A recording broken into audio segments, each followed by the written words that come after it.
A Norwegian man spent $26 or $27 on bitcoins just a few years ago, back in 2009, and it turns out that it was a good investment because those bitcoins have now increased to $900,000. That's crazy. I don't believe this story. Okay. I don't even know, like, I know. It was reported by The Guardian, which is a reputable source. No, I understand that, and I understand that I'm very likely to be wrong, right? And I understand that I'm Grandpa Jenk in this case, and I understand that you need to get off my lawn. Okay, that notwithstanding, I can't what Bitcoin, I mean, and somehow they magically turn into $900,000? This is the same, but it has value. This is the same digital currency that was used for the Silk Road. And I should note that the value of Bitcoins does fluctuate significantly. So let me give you an example of that. In April 2013, the value of Bitcoin peaked at $266 before crashing to a low of $50 soon after. Since then, Bitcoin has seen large fluctuations in its value, most recently following the seizure of online drug marketplace Silk Road, plummeting before jumping 30 in one day to a high of 197 in October. So, look, I'm not an expert in digital currency, but I will say that I'm happy that he cashed this money out because you can't exchange it for actual, well, it is actual money, but you can exchange it for, in his case, the kroner. Okay, so he did that, and he went ahead and bought an apartment, which I'm really happy about. Isn't that amazing? Yeah, no, that's great. That's why Smart I'm having trouble believing $27. And you wanted to buy some weed or whatever you were going to buy online, and then you forgot about it. It was probably because you were already on weed.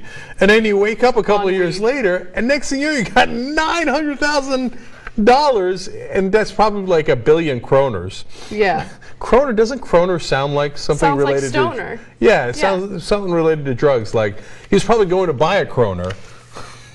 Or become a kroner. Anyway, hey, bless your heart, man. I don't know how it works, but I love that it's just a random dude hit the most random jackpot of all time.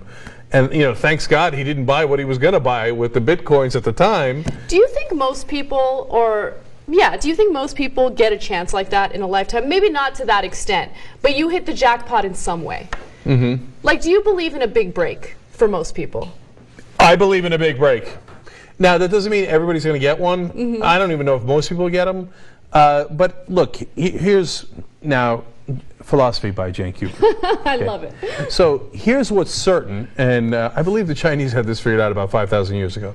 Things go up, things go down. There's this famous story about a Chinese king who gathers all the philosophers in the world and asks them, like, give me one truth. All I need is just one thing that is indisputably true. And they come back after years and years, whatever, and they say, no matter how high you go, at some point you will come down, and no matter how low you are, at some point you will go up. Okay, that's their one truth. Okay, and so in life, it's, you know, people that drive me crazy if they think like, oh, luck, oh my God, I got unlucky. Of course you did. Everybody gets unlucky. We all get unlucky to some varying degrees at varying times. We also get lucky in varying degrees and varying times. And look, some people are more unlucky than others. Of course, that's also part of the variance of life. But whether you get lucky or unlucky is not the question. The question is, how do you handle that bad luck, and how do you handle that good luck? So the whole point is to maximize your gains, as this gentleman has done. He's got a lot of kroners because he maximizes gains, right? And to minimize your losses. Like, the first problem you run into is never the biggest problem. Overreacting and reacting badly to that is always what puts you in the most amount of trouble. So when you hit a bad spot, calm down. Everything's going to be all right.